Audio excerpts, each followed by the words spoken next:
confused. Why are you talking about poi?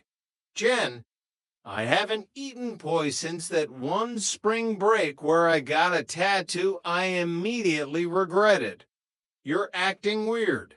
I just feel like we're not moving forward, Jennifer admitted. There's no date, no ring wait. You gave me the ring, but there's no plan. Are we just going to be engaged forever? Chapter 14, The Kegmeister's Redemption. Jeff, meanwhile, was trying to prove he still had the stamina of his college years. He had joined a softball team and was determined to lead them to victory, despite the fact that his knees sounded like a bowl of Rice Krispies every time he ran. I was powerful at the plate, Audrey. Jeff bragged after a game, his shirt stained with grass and what appeared to be nacho cheese. Graceful in the field, gazelle-like on the base paths. Did you win? Audrey asked, not looking up from her book. Lost 26-9, Jeff admitted, his shoulders sagging. We had a girl playing second base. She was terrible. For as bad as she was, she might as well have been straight. Jeff, Audrey scolded. It's an observation, he defended. Anyway, I realized I'm glad I'm not that guy anymore. I'd rather lose with you than win with Roy and Jimmer. Roy is Jimmer, Audrey reminded him. Right, Jimmer. Jeff sat on the bed, looking at the T-shirt quilt. You know, if I got a T-shirt for every time you tolerated my stupidity, we'd need a bigger apartment just to house the blanket. Audrey smiled, pulling him down next to her. You're lucky I like irregular sweatshirts and syrupy waffles. Jeff, I am, he whispered. I really am. Chapter 15, The Calculus of Regret. Russell Dunbar sat in the diner, alone. He had broken up with Jessie, the literal-minded environmentalist, and for the first time in his life, he felt a twinge of something that wasn't hunger or vanity. It felt like regret. She was sexy, he told Jeff and Adam. Smart. Kind of fun. Sometimes I wish I wouldn't run from a relationship at the first bump in the road, or the first conversation about alternative fuels.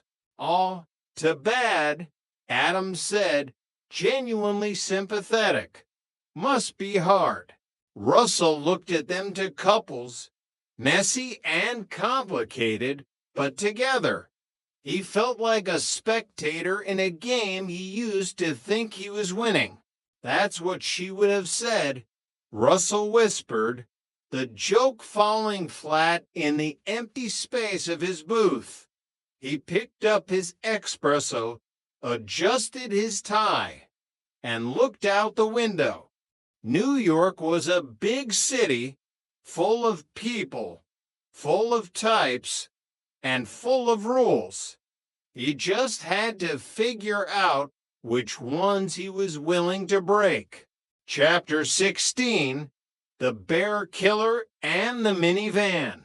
The planning phase of Adam and Jennifer's future had reached a state of Cold War. It had all started with the rental car. Adam, feeling the need to assert his masculinity after being called pretty by a 10-year-old, had upgraded their modest weekend rental to a Mustang. I'm the man. Jen, I drive the Mustang, he had declared, gripping the steering wheel like he was ready to tackle the Baja 1000 instead of the FDR drive. I was just thinking I should be on the insurance in case you have to get out of the car and kill a bear, Jennifer had retorted, her voice dripping with sarcasm. That's a good point. Bears are unpredictable, Adam had replied, missing the sarcasm entirely. And you'll be doing a lot of driving when we have our house in the suburbs, with our 2 kids and our 2 dogs. The vision of the future was bright until it hit the reality of the commute. I'll go off to work, Adam continued, and you'll drive the kids to school in the minivan. Maybe do a little yoga, a little shopping. It'll be great.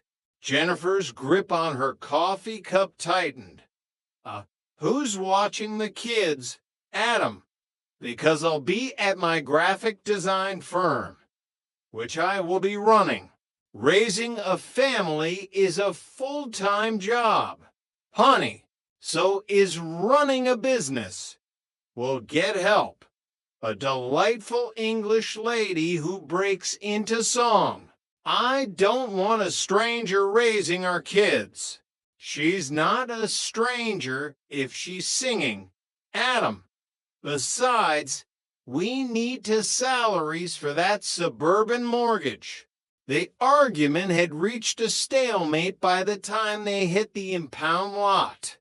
Because, as it turned out, the Mustang, the symbol of Adam's rugged independence, had been towed while they were arguing over who would kill the hypothetical bear. Chapter 17, The Impound Lot Epiphany. Standing under the flickering lights of a West Side Highway impound lot, surrounded by the smell of hot asphalt and broken dreams, Adam and Jennifer looked at each other. Maybe we shouldn't go on this romantic weekend, Adam muttered, kicking a stray hubcap. Maybe we shouldn't, Jennifer agreed. But as they stood there, waiting for a clerk who clearly hated his life, the anger began to dissipate. They looked at the other couples in line, some shouting, some crying, some staring into the abyss. Adam, Jennifer said softly, everything was fine until we started arguing about the future. Yeah, the stupid future. Adam nodded. It's like trying to predict the weather. Why argue about stuff that hasn't happened yet when we have plenty of stuff to argue about right now? Like the fact that you got our car towed. Exactly. Or the fact that you leave your shoes all over the apartment, so I trip over them in the dark. Or the stupidity of your pants being on right now. Jennifer smiled, a mischievous glint in her eye. Adam grinned. My pants. What about your pants?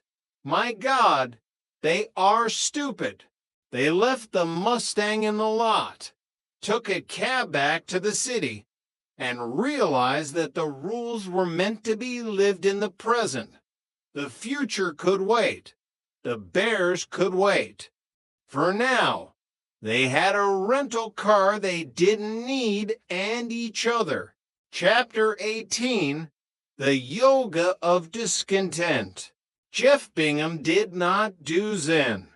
To Jeff, the highest form of relaxation was sitting on a couch that had been molded to the exact contours of his backside, eating something that was likely to lead to an early grave, and watching people significantly more athletic than him fail at sports.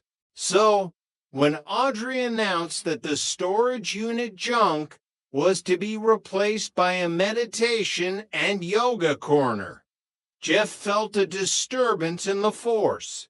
It's about wellness, Jeff, Audrey said, unrolling a purple mat that smelled faintly of lavender and broken promises. We need a space that isn't dedicated to crumbs and remote controls. I have wellness, Jeff countered, gesturing to his chest. My heart beats, doesn't it?